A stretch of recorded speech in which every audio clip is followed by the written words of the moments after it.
Okay.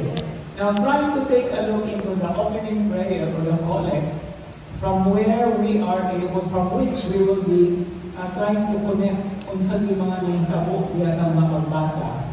Okay? Now, this is a beautiful perspective. Unsa kini kanindot kayo na pagsulod nato kay we are addressing God as creator and ruler of all things. Now, and this is a very beautiful dimension every time we celebrate the Eucharist or any what we call prayer activity that we have. It is always acknowledging God who looks upon us, who is all over us. No? And then, because of this looking, no, kining pagtanaw ba, dito kaya sa Cebuano, no, pagsuntong. Okay? Suntong. Dili lang ito na tanaw, dili lang ito o kanang natay na ito yung pag-anawa, bantay, dili mo na bantay, di mo na siya bantay, ito ang bantay ka. Pero kanang suntong, it's actually very deep ang pagsuntong. Because this looking upon us that we ask from the Lord is a way of touching our hearts. No? So in other words, look upon us, O God, so that look upon our hearts. And then from your heart to our hearts, we will be feeling or experiencing your mercy. Ang iyang kaluoy. Muto ganito sa atong kanta, hasdo, chesed. No? So, hodu lalo na yung ito, give o lang hasdo. No? Give thanks to the Lord or praise the Lord for He is good, for His love endures forever. Now that word is not just love. It's also kindness, it's also mercy, it's also forgiveness. It has so many meanings. Kanang chesed. No? So how do we spell chesed? C-H-E-S-E-D. Chesed. Una from hasdo. No? Ke-mi-olam hasdo. And mi-olam is forever. Okay? And then, because of that mercy, because of the experience of mercy, there is now an end to it. Sa pagsinati natin sa kaluoy, grant that we may serve you with all our heart. That's why ganina Bible, look upon us. It is not just the physical being, but it is looking deep into our hearts. Because it is from the heart, when we feel His presence, when we feel His mercy, that our service will also be coming from the heart. But of course, from the heart, asa man ang manifest through our hands. No? So, muna siya ang whole dynamics. Now, sa unsa man paagi nato ika-link, kunya na lang, ato ng buhaton when we come to the readings. But let it be always a very, very significant entry point. That's why it is called the opening prayer. No? And it is called the collect. Nabigin tumura sa Santos na Misa, atong ipahayag diya sa atong kasingitan, sa atong kasing-kasing, kung sa'y ato ang ipadaman nato sa Ginoo. Nga sa pagka-Ginoo, He already knows everything. Diba? But we have to claim it as we are always encouraged to do.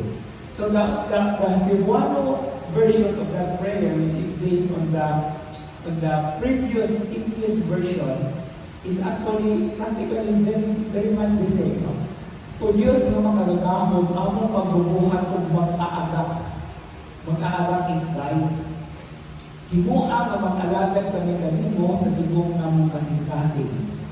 O nga makadagan kami sa imong pasaylo dinhi sa among kinabuhi. Murag reverse, no? Na-reverse ang order sa sense sa prayer, but it's still practically the same. Ang pagtanaw, ang pagsuntong na rin ka nato, no? Suntungan Ginoo ang among kinabuhi. Suntungan ang among kasing-kasing. Aron kami usab, nga madapat na mo ang inyong kaluloy, mo alagad kanimo gikan sa among kasing-kasing. O mo alagad kanimo sa kinasing-kasing na paagi. Okay? So that is the setting of the Mass, of the liturgy, but particularly on the on that very Sunday. Now the other readings now, it is a very interesting thing to note and to explore, okay, that the readings are also very much significant in their own way, in as much as pwede na ito nga mapulbutan o mahimuan na ito ang connection diha sa ato ang focus reading ng mao ang Gospel. Now let's take a look into the first reading, which is Isaiah 50 verses 5 to 9a. Pero ang ubad ani nga teksto kay lain-lain man ang mga Bibles na lain-lain ang versification pagsugod actually sa verse 5 o verse 4. Okay? Kunya, una sa kanan, sa di pa nang ubasahon kini mo ang teksto, espesyal kini na itawag na ito og hymn or canticle nga makita na ito in the book of the prophet Isaiah. Okay? Now this is specifically put in the so-called Deutero Isaiah. Kung ano pa ng Deutero Isaiah pag-train? Okay, because the book of the prophet Isaiah is classified, subdivided into three sections. The pre-exilic, which is chapter 1 to 39, and in the exilic period from 40 to 55, and the post-exilic is 56 to chapter 66. Now, kining Deutero Isaiah, which is during the exile, na ay nindot kaayo nga mga itawag nato hymns. And it is actually the hymn of the so-called the servant of the Lord, ang sunugoon sa Ginoo. And then, kining atong first reading is the third of the four. Okay? Ikatulo sa upat ka mga awit.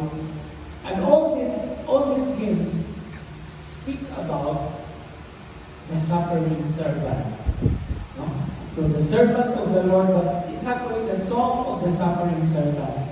And this is the very point or the very basis of, at the background of the messiahship of the Lord. No? Because that is the gospel reading. When Jesus is the Christ, is the Messiah. But what kind of a Messiah is He? And this is what He is trying to teach once more. No?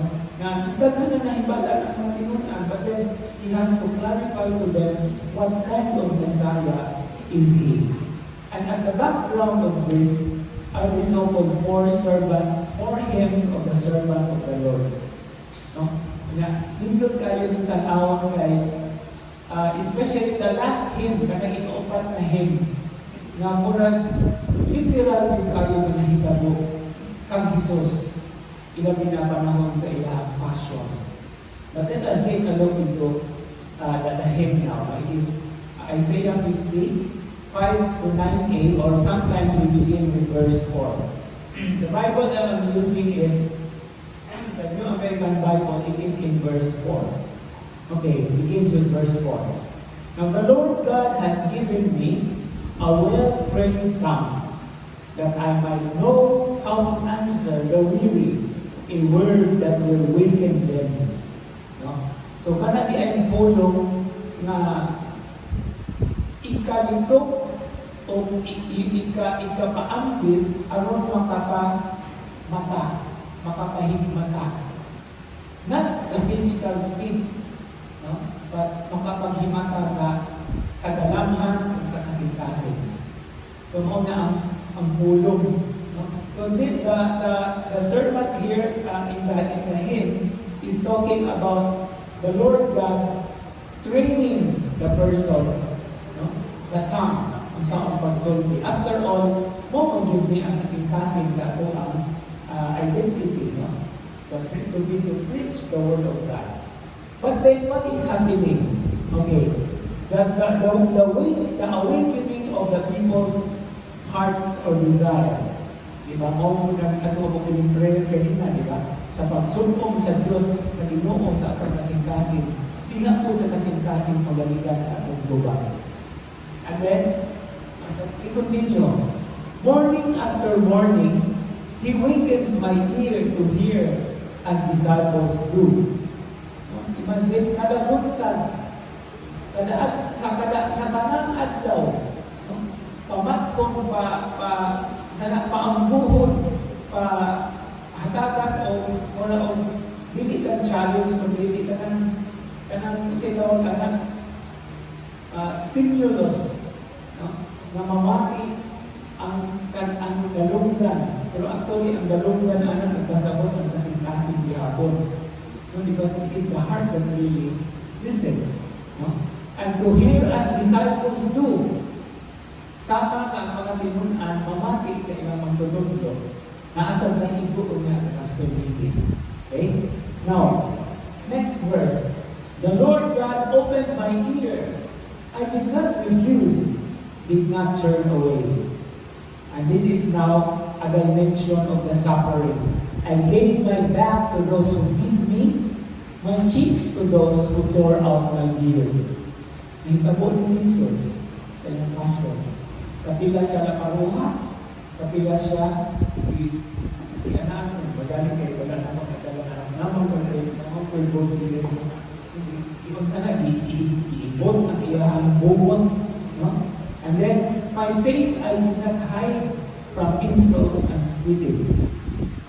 So siguro, pamilyar mo sa passion narrative mo. Dinuwaan si Jesus.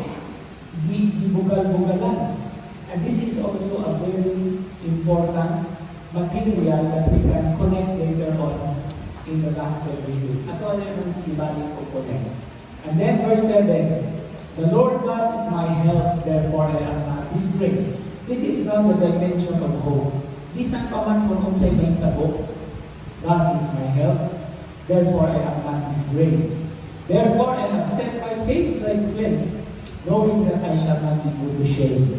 Now this is a very beautiful verse from Isaiah chapter 50 verse 7. To set my face like flint. Kung sa may flint? Kaya sa kong flintstones no? Batong bantilis. Kanang flint, bisag gamay na siya kaayo, lisod na siya gumukon. Actually, muna siya igamit sa lighter. No, it causes something to spark. That's why setting one's face like flint is you have to be determined, ready for action. Bisag unsaon magmusnos sa mga bato. O unsaon magmusnos ana, because kung inusnos na, the flint reacts with flames, with flares. Actually, or flicker there. This is a flame. Flicker may tawagan ng ano, nakita naman mo sa ako ng bato. So muna siya. And then this is also the very same expression that the Gospel of St. Luke uses before Jesus entered or was heading to Jerusalem. No? In tanaw si Jesus, no? Padulong na siya sa Jerusalem. And you know what Jerusalem is like, or what Jerusalem is for him. That is where he is going to suffer. That is where he is going to fulfill the plan of God for him. No? So sa unsang paagi siya mag-antos, of course, it will just come along. Pero kung may punta tayo ng crucifixion, well, that is the magnet that our faith will teach us. Pero in the context of Jesus' perspective, dili pa ako ituminom. But in the gospel reading, he would say, take up your cross. But what kind of cross is that? But then, the firmness, no? The decision, the determination. And then even if he knows that he will be put to shame, he is going to do that. Now, he who declares my innocence is near, who will oppose me. Let us appear together. Who will dispute my right? Let them confront me. See, the Lord God is my help. Who will declare me guilty? See, they will all wear out like a garment consumed by moths. And I hope in the Cebuano text, ang punong na moth is ang lumba, dili anay. Kaya natin translation ana sa gospel na, no? in a place where the moth and the kasi tawagan na katong kuwan ba, keep your treasure na di makaon sa mga anay magod ang Cebuano. Pero ang anay, di man sa dili mo na ang text. Anay is termite. Termite ang anay, but in the English text, which is the translation of the original, it's not anay, but moth. This outside. Okay, adunay 5 kabahin ang atong ebanghelyo. No? So, ang atong ebanghelyo is Mark chapter 8, verses 27 to 35. But actually, if you take a look into the gospel itself, musubra pa ta sa verse 35. Actually. Pero tungkol kay, this is a pericope, mo rin siya ang gamit para sa liturgical reading. Ang nakatutok sa verse 35. No? Pero actually, angkot na siya, maabot na siya sa verse 38. Verse 38 pa. So, napagtulong ka mga extra verses na connected ana. Kaya atong ebanghelyo actually, according to the New American Bible's separation or arrangement of the verses, there are 3 sections. First, the confession of Peter about Jesus or who Jesus is, and then that is followed by the first prediction of the passion, and then the conditions of being a disciple. So, muna siya ang tulong ng mga dagbo na bahin sa atong ebanghelyo. But these verses we divide into 5. Okay? Verses 27 and 28, that's part 1. Verses 29 to 30, part 2.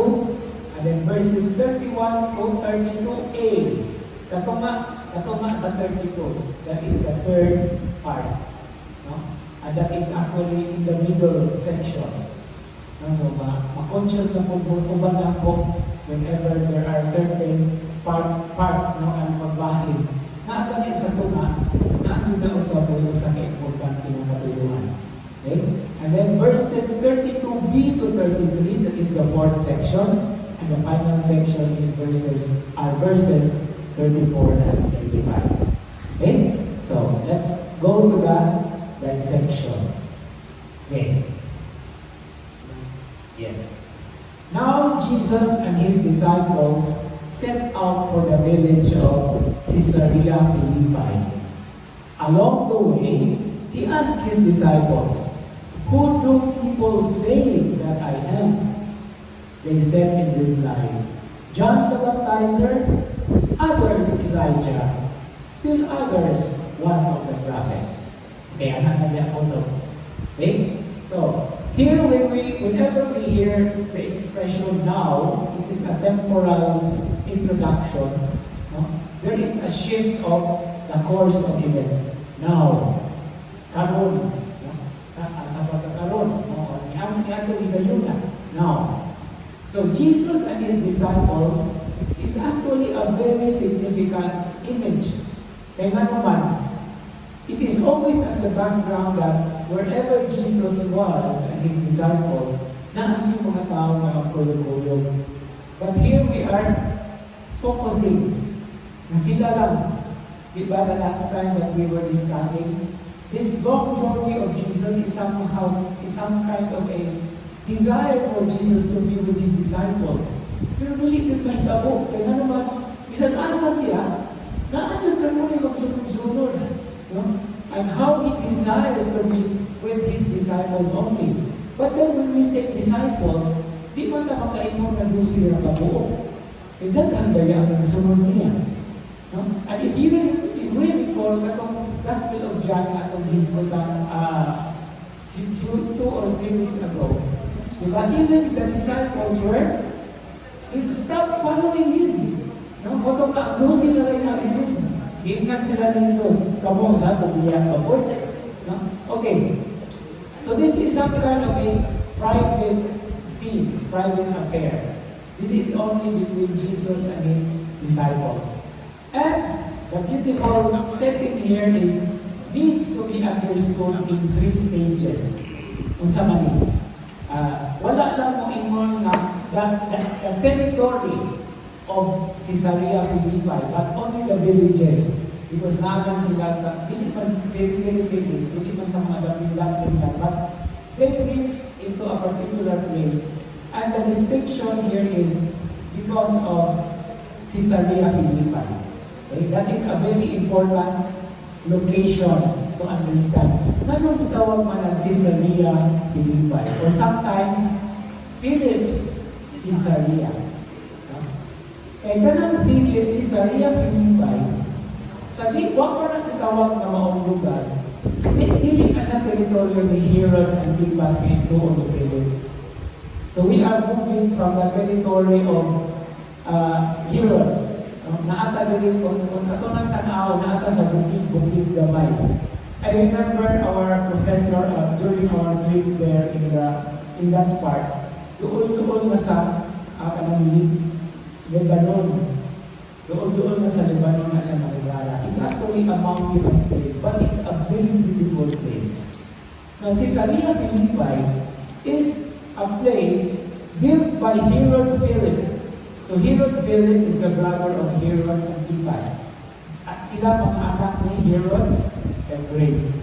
And Herod the Great ang papa. Si Herod the Great, what was siya Herod during the birth of Jesus? But he died already. So during the ministry of Jesus, 30 or so years after, ang impuli, mao ang iyang upat ka anak. No? So muna nagibahin into 4 divisions ang ginharian ni Herod the Great. Nagitawag na siya o Tetrarch. Kay Tetrarch is upat ka mga area, upat ka mga gitawag na probinsya or something. Under the sons of Herod the Great. And one of his sons was Herod Antipas. The other one is Herod Philip. The other one is Archelaus. And there is still another one. Dili kayo pamilya na nalan. Pero kini si Felipe o si Herod Antipas, na ano sila isyudaan? Kung sa may isyuan nila, balik ka sa istorya ni John the Baptizer na lungguan o pulo. Kaya ang asawa ni Philip, ilong mani, Herod Antipas. No? So, katong, diba, ang dance of Solomon, according to the one tradition, na anak sa anak ni Herodias. Okay. So, gitawag ni siya Caesarea Philippi, which is about 25 miles north of the Sea of Galilee.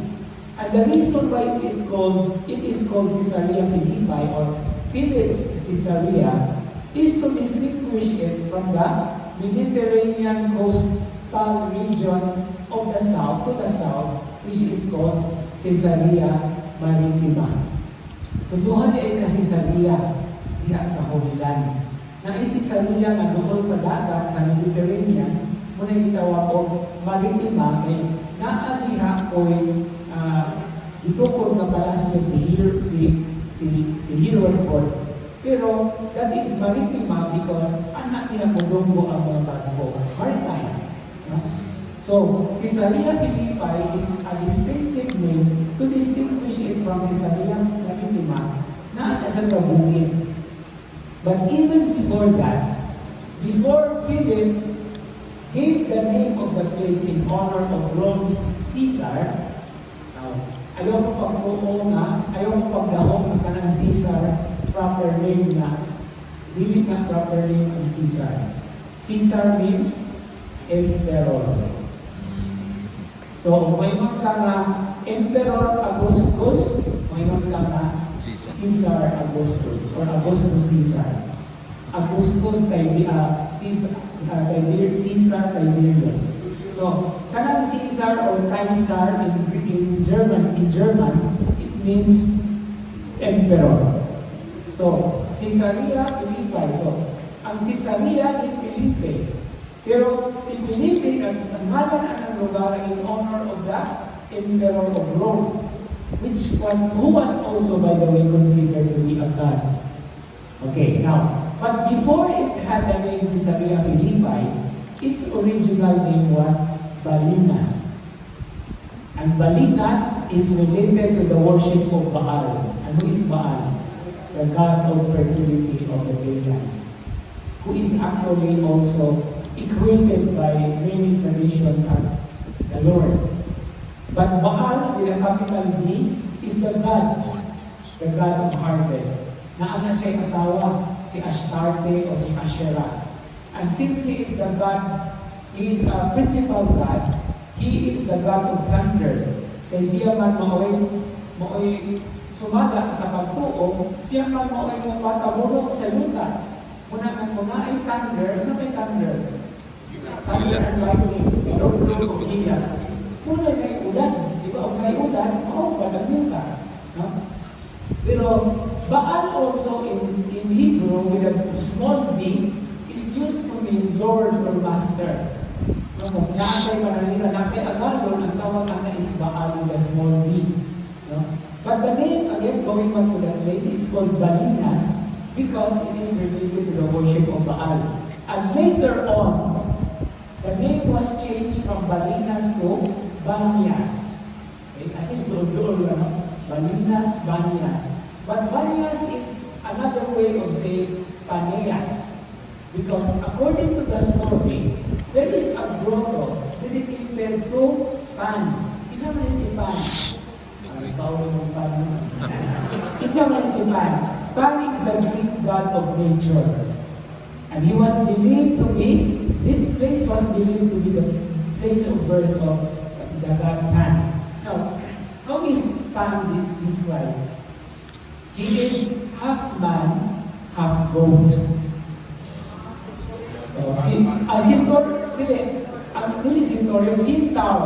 Centaur is half man, half horse. Kinisha is half man, half goat.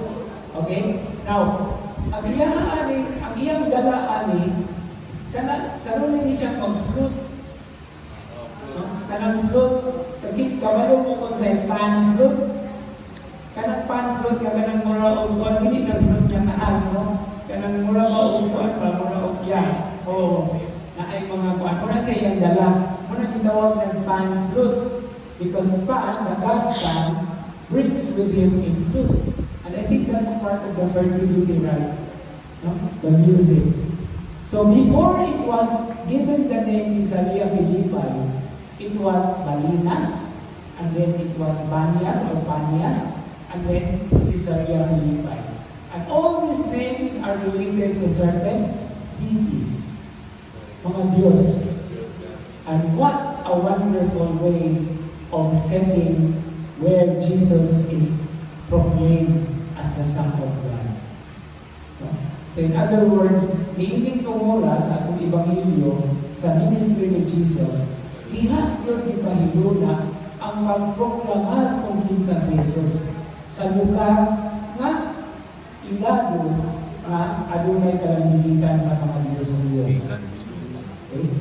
Now, I remember as a student in Rome, daghan kay mga nilaw usahay na punuaw yung mga basilika sa Roma. Nandun kayo ang mga basilika. Pero if you try to take a look into the story, the history, that basilica, actually, where it was also a shrine of a Roman god. And I think that is what Christianity was doing. Where there is a center for worship of the gods and goddesses, that a church or a basilica is also erected. No? Something like this in our gospel reading. Nga naman yun nalipahiluna, hindi lang ni San Marcos, but also of Matthew. Nga nang ipahiluna sa Ebanghelyo nga, ipahayag si Jesus kung kinsa yun siya. Ni anang maumyuta, ni anang maumlugan, nagtatako tayo o history, taas na history na all related to the presence of God. And of course, we will know the reason for that. Diba? Jesus, the Son of God. Of course, kinsa pa may nagaw niya. Diba? So that is some kind of a, mula na siya o kanang dilutod-lutod ba ang mga kahulugan, pero ang naagin sa kinatumian, ang wag yung makalabaw, ang Ginoo yun, ang Diyos yun, the Creator of heaven and earth. Okay. So, that is the point now. Now, what was Jesus doing? Along the way, so in other words, there is a transition, there is a transit, lalakaw sila. No? Kung anak mo yan ang buhaton kung mag-survey, no? Mag-survey ka, hindi mo ka mag-motive mo na sa kalugar. Diba? Mag-survey ka, hindi mo nang suruyon.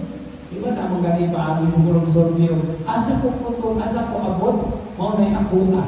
Muna butangan ko motor. Okay? So this is something like, from a practical point of view, pwede na ito masaktan na naman. But while they were traveling, while they were along the way, Mosad niya na ito ang pagtanaw ba yan ang pagsabot sa pagtuo, diba? It is a journey. It is a walk of faith. And then Jesus asked His disciples, okay, now what is the question all about? Who do people say that I am? Now, according to one author, tingon siya nga, tinitungkuhan sa kinabuhi sa ministry ni Jesus, reaching the climax. Actually, he was a little bit anxious, trying to put it from the human point of view. Nga, taon-taon na akong nagsugod sa akong ministry. Kanunay na akong nagkuyog-kuyog ang mga tinunan. I have been training them. I have to make sure whether or not nakakuha sila na ako or they get who I am. No? So this is somehow considered an experience of a crisis. Crisis, not the negative way, no? Na gusto lang yun sa mga sayon, it's some kind of an exam. Sige mo ko yun lang ko, teka, na ito, ilabagin mo. No? But of course, there's another intention to that. There's another, what we call, direction. So, Jesus first asked His disciples regarding public opinion about Himself. So, sumala sa katawhan, kinsa man ako. In the other gospel versions, it says, kinsa man ang anak sa tao, who is the Son of Man. Okay? The Son of Man is already embracing the title of the Messiah. But then, who I am, it's a very strong expression actually. Ano man, I am reminds us of the Old Testament name of Yahweh. I am Adonai, Yehi, Asher, Yehi. The name that God revealed to Moses in the burning bush. So who do people say that I am? Okay. So what was the answer? It is addressed to them. And since, of course, these people also had contacts with so many people, so they gave the answers. And first in the list of the answer is John the Baptizer. Okay, John the Baptizer or John the Baptist. Pero naalam ko ikaw galingon na rason na John the Baptizer ako nilamig. No? So John the Baptizer is a recent character, or is a recent person. Di pa lugan di patay, right? But what was the view of John the Baptizer? Nga naman na si Herod Antipas would still be taken by his words. He becomes perplexed when he was listening John in the prison. Because John is considered or accepted by the people as a prophet, a prophetic figure. Others, Elijah. And who is Elijah? Another prophet. And Elijah is a prophet who did not die. No? Kaduhanan nga itong ibaling magsulti. No? Second book of Kings. He was taken up to heaven in a chariot of fire. Fiery chariot. No? And then since he was taken up to heaven, there is a very, very strong tradition that he is going to return. And when he returns, the Messiah is already near. Si Elias mo paila. But if we consider between John the Baptizer and Elijah, it's actually is already happening. Pagsugod lang natin sa Ebanghelyo, John the Baptizer, after the Transfiguration, ingon ang Jesus, dili ba kubalik man si Elias? And then Jesus said, He has already returned, that they did so many things to Him. Okay, so, John the Baptizer, Elijah. And then, others say, one of the prophets. In other words, kung ito ang i-summarize ang verse 28, Jesus was known publicly or identified by the people as a prophetic figure. figure. But take note of this, a prophet, because there is something that we can connect later when we move now to verse 29 to 30. Okay. And he asked them, verse 29a, but who do you say that I am? And then verse 29b, Peter said to him in reply, dali is the truth, no? Quick to the draw. Muna nga, ang iyang alam si quick draw, okay, quick to the draw. Okay, quick draw, quick to the draw. Okay, update pa, no? And what did Peter say? You are the Messiah. And then verse 30, then he warned them not to tell anyone about him. Okay, let's take a look into verse 29a. Now, Jesus, after knowing the disciples' answer based on the people's opinion, actually it was acknowledged. Well and good. As part of your formation, of your training, you have heard what people were saying about me. But that is not enough. There is an even more important question, and that is now, who do you say that I am? So kung mamingingon sa mga tao, kinsa ako para ninyo. Okay. Kinsa'y nakauna? Pero kapag nakasiguro ba ta na wala pong kabalo ang uban? No, kabalo na sila. When Jesus was walking in the water, when Jesus calmed the sea, wala na sila ako ang pero nauna na silang Pedro. Quick to the door, Pedro. So you are the Messiah. Now, an important thing here is about the disciples' own understanding of who Jesus is for them, apart from what the people say. Muna siya kasing-kasing sa climax. And here, according to one author, I think it's one of my favorites na basahon ko, a lighter reading, was high-bunkatsan siya, si William Barclay, siya na, ay, finally, si Jesus nakapapupaw rin na, ay, salamat, nakailan yung Dewi sila na ako. So it was not at all a waste of time that they were always with me. Because somebody said it. Pero Peter was a representative. Kaya kabalo, nagkakaroon na sila na experience. Nangita lang yun, kasiguraduhan lang si Jesus. Okay? From the human point of view.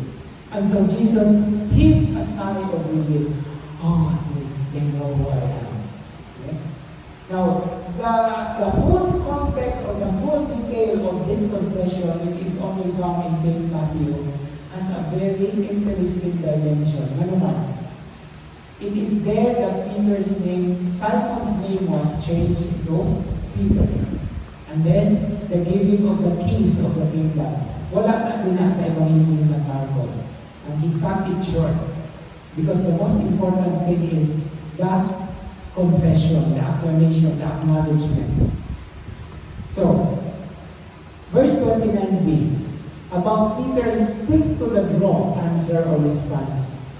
In Greek, the word used is Christos. In Hebrew, the word used is Mashiach or Messiah. In other words, Messiah and or Christ are the same. The meaning of Christ and Messiah is anointed. No? And who are the anointed individuals in the context of the scriptures? There are three kinds of people anointed. And who are these? The king. So the king is also a Mashiach. Okay? Mashiach is Masha. Masha is to anoint man. And anointed using the oil. The oil of gladness. And then another person anointed is apart from the king, the priest in the service of the temple. And the third person to be anointed is the prophet. So, if Peter said, you are the Messiah, you are the Christ, or you are the anointed one, karon, balik ka sa verse 28. Sa iyong tundo approval sa mga tao? Really? Because acknowledging him as a prophetic figure means he is anointed. Pero anointed was not a one of that. Anointed. But Peter's response is with a capital N, with a capital C, with a capital A. Messiah with a capital N. Christ with a capital C. Anointed with a capital A. In other words, there is something, or there is a greater, or there is the greatest dimension of the confession of Peter. So, and then another thing to take note is, Messiah or Christ is not a name. It's not a name, it's a title or description. And the meaning is anointed. Now, if we put side by side Jesus the Messiah, or Jesus Christ, or Jesus the Christ, St. Paul would even use Christ Jesus. These are not names after all. These are titles. Because Christ or Jesus is also a title more than a name. And Jesus means Yeshua. Yeshua. Okay? So Yeshayahu, that's also Isaiah. And the meaning of Jesus is the Lord saves or Savior. And this is a variation of the name Joshua. The original Hebrew name is Yehoshua or Joshua, but in Greek, when translated, Yehoshua becomes Jesus. Okay? I think I told this story already, but I wanted to repeat it. There is a very beautiful reflection of Joshua of the Old Testament and Jesus as the Joshua of the New Testament. Iyon sa mga pag-survey sa mga reflection. The people of Israel occupied the land promised to their ancestors, to Abraham, through Joshua, by crossing the Jordan, the Red Sea. The Red Sea is with Moses. They crossed the Jordan, and it is through Joshua. And Joshua brought to them the promised land. In the New Testament, however, or moreover, or most of all, there is another Joshua who is going to give us the fulfillment of the promised land, promised heaven. If Joshua of the Old Testament brought the people to the promised land, Joshua or Jesus, Joshua of the New Testament, is the one going to bring us into where we really belong. Yun kayo first reading man siguro na ako. The God from mga mauli rason sa atong kinabuhi, and to whom we are going back, our final destiny, the beginning and the end.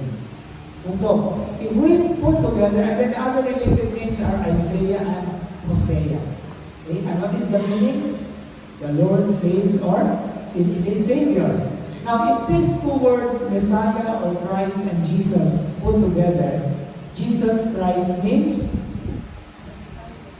anointed Savior. Okay? So, He is the anointed Savior with the capital A and the capital S. So, muna ang highlight sa tubang ni Pedro. It now brings into the fore the real identity of Jesus.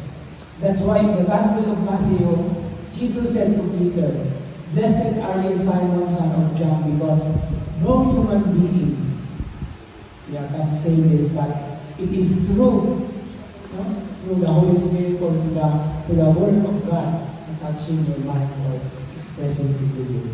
So that is the highlight. And Jesus now is established as the Messiah. However, ay verse 13 na nagsunod, why did Jesus warn them not to tell anyone about Him? Now, some scholars would say, parang hindi niya masabog. Puti nga sabog ka, naghanap kayong mga tao, makabalo na lagi na sila. But the real issue here is, there is an existing and an ongoing anticipation of a Messiah, which was from the people's very desire.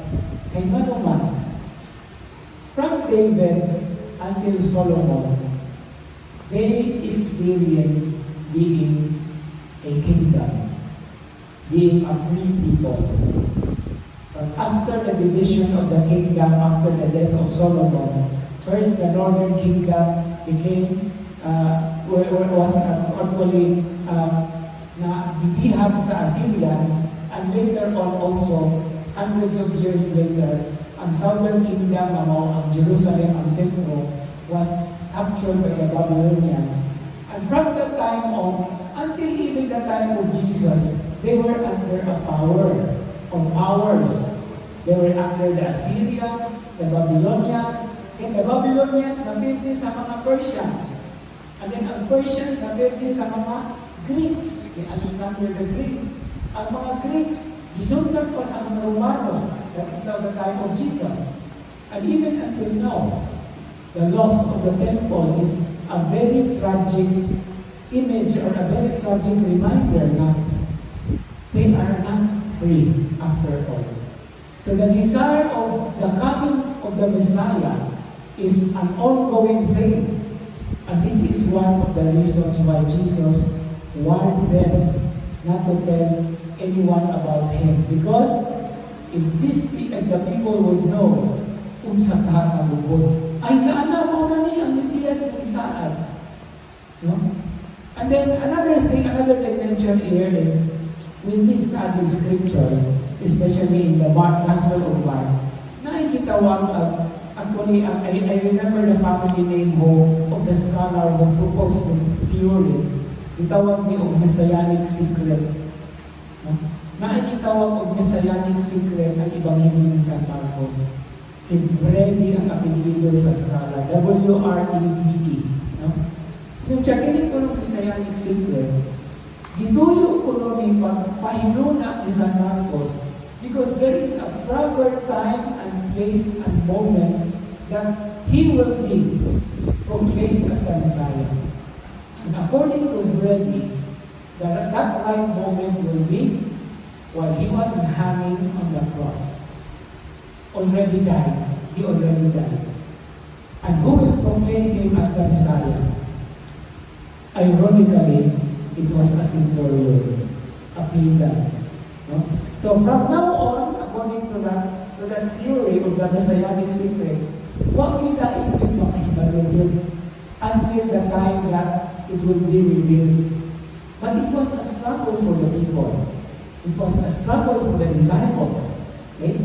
But this has more to do with the so-called explosive political climate and religious atmosphere of the times during the ministry of Jesus. And this is now, from the climax, now moves into a shift. So nindot kayo ng expression, from a climax to a shift. Gikan sa pungkay ngadto sa pagkatuis. That is the space, di ba? Natuis. Natuis ang kahulugan, but still maintains the essence of what and who the Messiah is. And we are now ready to take a look into verse 31 to verse 32a. So after warning them not to tell anyone, He began to teach them that the Son of Man, okay? So this is another title of the Christ or the Messiah, Son of Man. Ang original ani na naggamit sa Mount Pulo actually is traced back to Ezekiel during the time of the exile. And then this is used in the book of the prophet Daniel, the Son of Man. It's actually referring to the Messiah. Now, the Son of Man must suffer greatly and be rejected by the elders, the chief priests, and the scribes, and be killed and rise after 3 days. And then 32a, ato ang nangyayapin diha, He spoke this openly. Okay, very significant. Bongacious in other words. Okay? So verse 31, the so-called first prediction of the passion of Jesus, His passion, death, and resurrection, it is called the first because there are 3 of them. Okay? In the Gospel of Matthew, in the Gospel of Mark, and in the Gospel of Luke, there are 3 predictions of the passion, death, and resurrection of the Lord. And here in the Gospel of Mark, the other 2 predictions are found in chapter 9, verse 31, 1 chapter later, and chapter 10, verses 33 to 34. Okay? So, kung ato ang kinambanon pagtanaw, 8:31, unya 9:31, and then 10:33 to 34. So just imagine midday. Midday. Kung ato nga sa ataw, kanang limon mo to. Di ba mo sa dali mo, sa nabasa na itagal sa panang si Jesus, di ba? Midday. Lansang siya. Okay, just remember that. 8:31, 9:31, 10:33 to 34. Di na sila magkalagyo, kung na kayo. Now, what is this all about? The Son of Man must suffer greatly. So he is now referring back to the prophet Isaiah's song of the suffering servant. Kung sa tinamban pa nga pagkasulti, Panginoon si Jesus, magpalahi isang taon, dili naman na mao ang Mesiyas, ang kahulugan sa Mesiyas. Nanulong sa kanila kahulugan sa Mesiyas ang ipagod sa mga tao.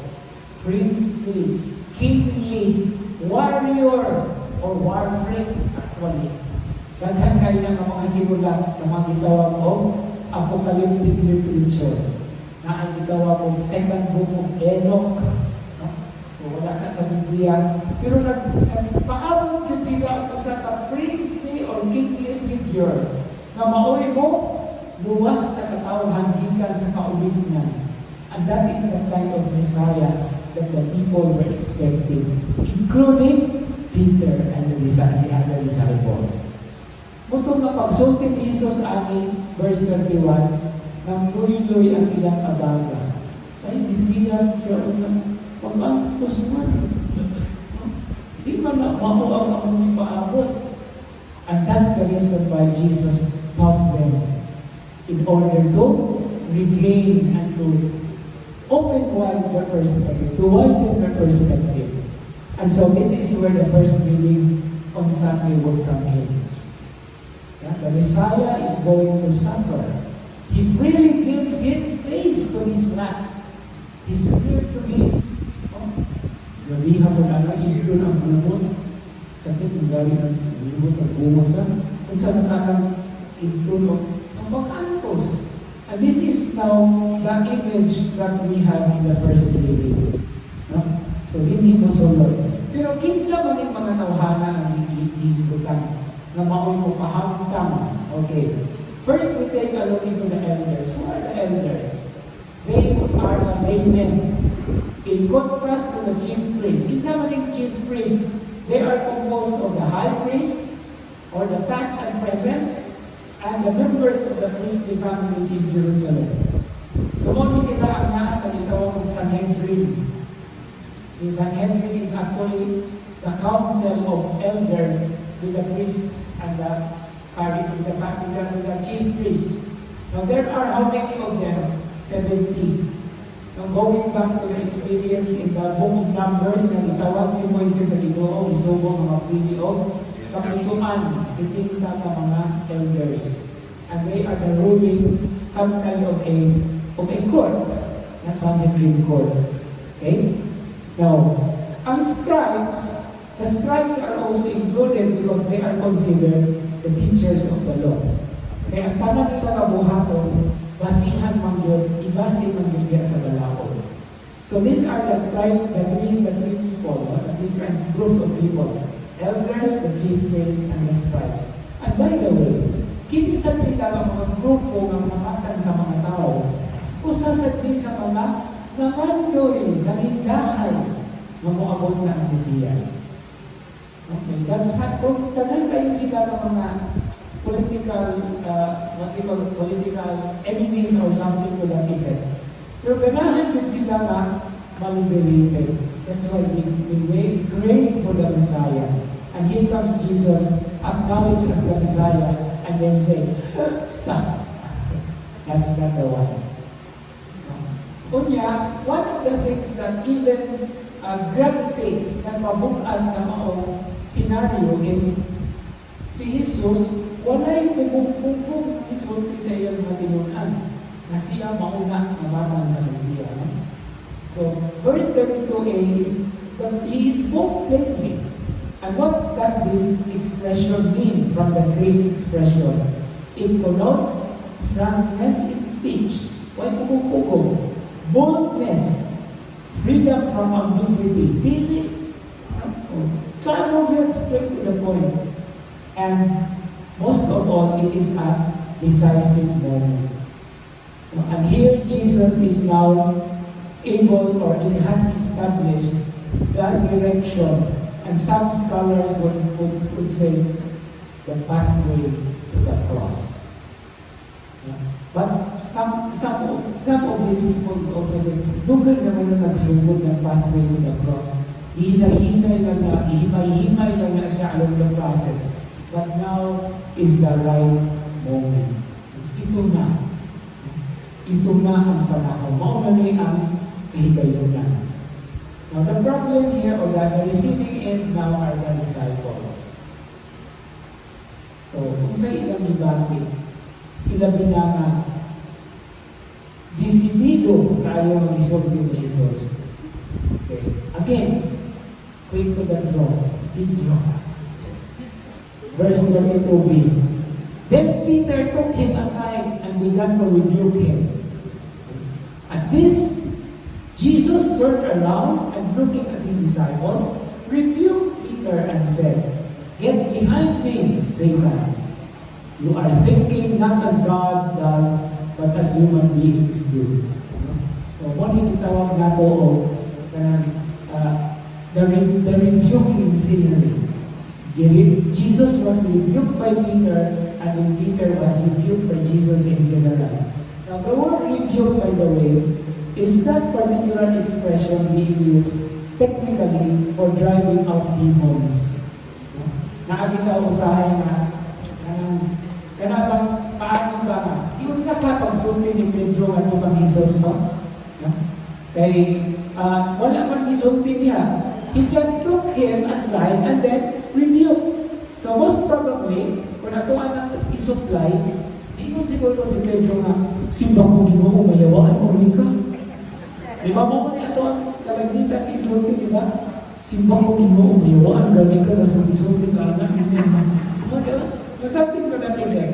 But actually, rebuking is, Peter was, even if he was sincere, because he does not want Jesus to suffer, to be killed.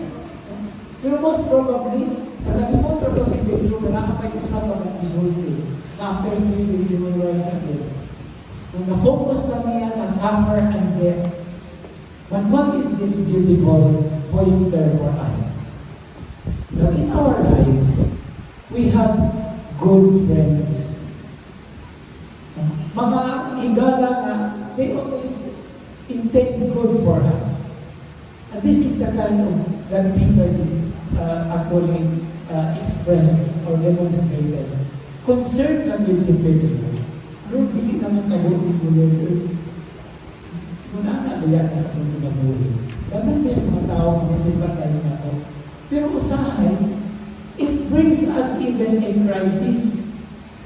Because if you want to decide, and then you are influenced by good intentions of the people, and on the other hand, you look at the scenario, kung hindi mo hindi masulpan ang problema, kung wala ko, hindi ko musugal. Hindi ka mo accept, hindi ka musugal. Muna na, nindot na ihimo ni Pedro actually. Pero, kung sa may tibati ni Jesus as a human being na nasa liay, nanuman, even if the action of taking or drawing Jesus to himself or by himself is to protect him as though he needed the Lord, Jesus had another thing in mind in such a way. We are now supplying certain scenarios. Nanuman, here is a good man trying to convince me not to follow the way of the Lord. not to follow the will of the Father for me. And what does that remind us of? The temptation in the desert. That's why Jesus said, "Get behind me, Satan." Nindot na siya ang expression, pero ang karaan na translation sa Cebuano is, pahawa Satanas. In English, pahawa is, get away, get out of my sight. Luuya o, kung tinuod to get out of my sight, after this episode, wala sa titulo. But the proper word is in Greek is opiso mo. Get behind me. Ano ba? You are just a disciple. And a disciple does not go ahead of the master. You follow me. Get behind me. Now, Satan, as a word or as a name, is actually not a name here. It is a title. A common title in the Hebrew language. Before, there is the capitalized S, referring to Lucifer or the devil himself. Because the word Satan, in the Hebrew text, it always has an article. The Satan, Satan, literally means stumbling block. Kung ang insakto ng mga asawa na maglagot sa ilang bana na Satanas kang lagot, you need to say, you are a hindrance. Ayaw na i-capitalize. Okay. So, this text should have been written with a small s. For what reason? I am now referring you to two important textual bases from the Old Testament through the book of Job. The book of Job chapter 1 verses 9 to 12 and the book of Job chapter 2 verses 1 to 6. Satan there with a small s is a member of the heavenly council. Siya itong ingon sa Ginoo nga kana si Job, palangga mo na nimo mga tuon yun. So lahi na ko na. Until God said, do what you want but do not touch him, do not kill him. And how is that Satan described in the English text? Just like in the Hebrew original text. It's with a small s. Because he is part of the council, heavenly council. Diba sa Roma, kanang naatay kaso nga mahimo kasi. Have you heard about devil's advocates? They are not devils, they are cardinals. Pero gitawag na ilang function of devil's advocate, sila mong mukuti-kuti. If there is a case presented, ano mahimong santo ako sana? Ang sa kabang totoo. But they are not devils. Something like that even in the book of Job. So, the Satan. So this is now the point that we have to take a look into. Unfair kaayo on capital S. But what is the meaning of Satan there is obstacle. But it is more taken into perspective and context na si Pedro, bisan pa man sa iyang mga maayaw na intensyon o kinuha, he is a disciple. And what is the proper place of the disciple? Behind. Okay? Sa itong first reading karon, o second reading karon, o gospel reading karon, diba? A student, kanang go beyond his master. Once well trained, he will become like his teacher. So, muna ang punto niya. So, get behind me, Satan with a small s. Because Jesus there is also picturing out, or at least the evangelist, same part, is bringing back the image of the temptation in the wilderness. And who did that? The devil, Satan. But, what is the essence? Get behind me, because you are a disciple. And whatever is the will of God for me, it will always be done. Thy will be done, not Peter's will. Okay? So, let's move down to the last two verses. And after that, clarifying things who Peter was, or who Peter really is in view of a disciple following the Master. He saw the crowd. Hindi pa kitawag ni Jesus ang panong sa katawan. In other words, it gives us an idea or a picture that the confession of Peter and the disciples' answering of the question of who Jesus was done in private. But now, verse 34 has a shift. He summoned the crowd with his disciples and said to them, "Whoever wishes to come after me," that is, get behind me, right? To come after me, must deny himself, take up his cross, and follow me. For whoever wishes to save his life will lose it. But whoever loses his life for my sake and that of the gospel will save it. Okay, verse 34. This is the beginning of a collection of sayings on the conditions of discipleship. It is until verse 38. Pero na-cut short sa ako ang pwede ko pay or reading sa verse 35 na kung takuto. Now, what is significant here is it's addressed not only to his disciples, but also to the crowd. Meaning to say, this demand or discipleship is not only for a group of people, it is for everyone. And I'm sure this is also the very basis of us calling ourselves Christians. Itawag na tayo mga Christians. Okay. Now, so what are the three conditions? Deny oneself, taking up one's cross, and following Him, Now, what does denying of oneself mean? It is not the psychological thing that you deny many things about yourself. It is saying no to the self because it is putting the self at risk, just like Jesus did. So that goes beyond any simple or well-meant understanding of self-denial. Self-denial in this context is none other than putting the self at risk. Isa may ganahan. Sometimes may mga I am practicing self-denial. I'm not drinking Coke anymore. That's a different thing. But to put yourself at risk, just like Jesus, that is the most significant and very difficult task or condition. Taking up one's cross. Now, according to one very significant commentator of the Gospel of St. Mark, ningon siya na, dito man yun sigurado, o dili man siguro tanan silutan sa cross, kay ang pagsilot sa cross sa mga Romans man for the criminals. Although Jesus did suffer it.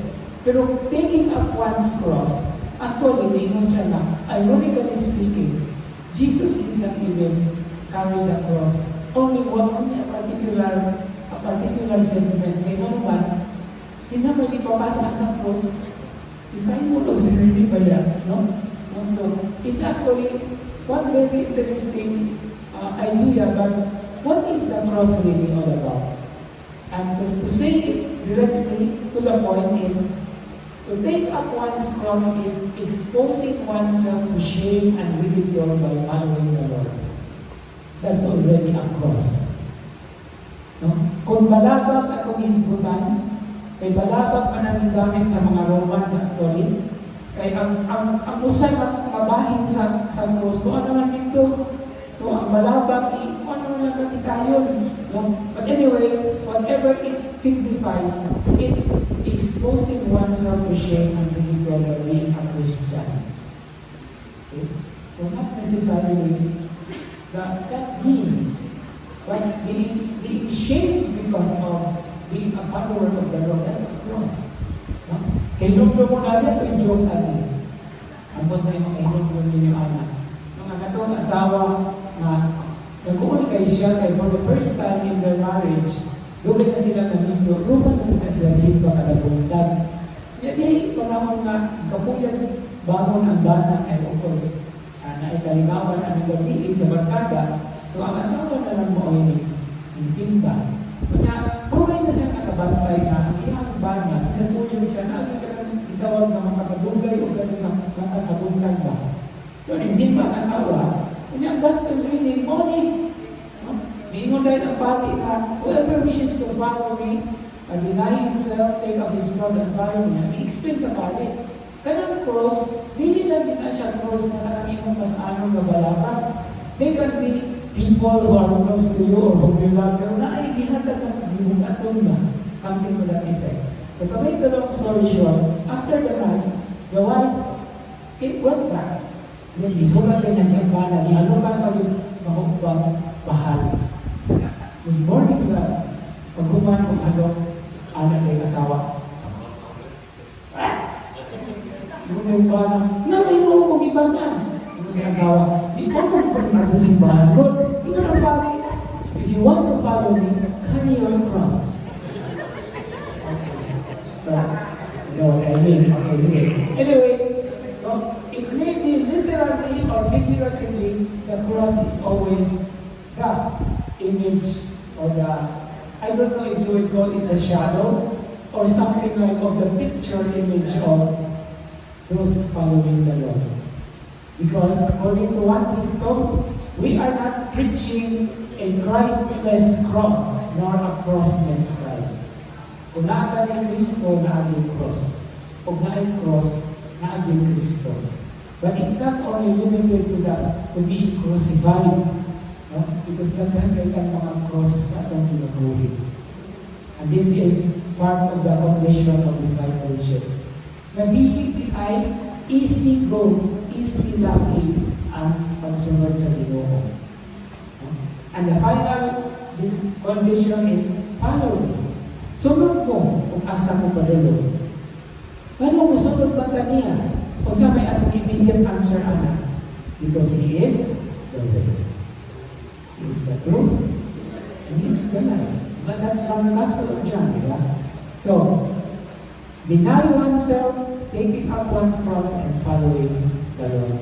So these are the conditions of a disciple. And then, it is followed by verse 35, which is an expression that is classified as a paradox. So, saan may paradox? Paradox is actually, mayroon ka na, tamis unta, pero ay pagkapait-pait. Okay? And what is this paradox? It is said, it is mentioned easily in the way that losing by keeping, saving by using. Na yung ba na ganahan kayo ta ito yung kaibigan na kayo naman magamit, sayang, labi na nag-expire na, wag na. No? Yan naman kayo, ikaw na, we save this by using it. That's the reason why we have investments. You have to put a risk in it. So what is this all about? What is this paradox all about? Whoever wishes to save his life will lose it. And whoever loses his life for my sake, and that of the gospel will save it. Meaning to say, risk-taking is part of the dynamics of being a Christian. You take the risk. So, usahayan yung pag-ibig sa tao. Actually, Christians are risk-takers. But, risk in the sense that we are confident, just like the Psalm, just like the first reading, and just like the second reading, we are confident because there is always somebody who helps us, who reads our hearts and our minds. That's why risk-taking in this context is, sa Tagalog pa, ipakubaya sa kanila konti. So that is the point there. And the expression, and that of the gospel, is already an addition by St. Mark. No, sasabihin ka mga kuan na punto, no? And for the sake of the gospel, meaning to say, you spread the gospel, there is always a risk that is involved. Okay? So, that is how we are going to end tonight's sharing. So, before we go to the challenges and to the assignment or to the application, I'd like to hear two, duha for the moment. But before these two brother or sister will come, ato po sa simana nakalimot yung ko, sorry kay sister. Huwag ko mo detalye, no? Because coming October, hapit na, there is this, ilang adlaw na, Divine Mercy, Virgin, no?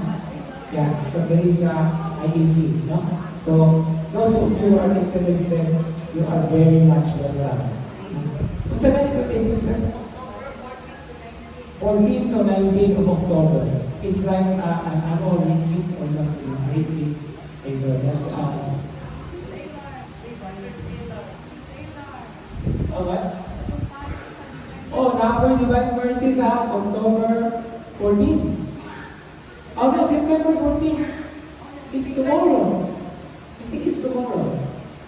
Pero naman kayo po, dahan kayo sa mga activities na. But anyway, you just have to, of course, that's the risk that we're talking about. Whatever you can feel, basta, only another challenge is we are always taking a risk because we have to make options.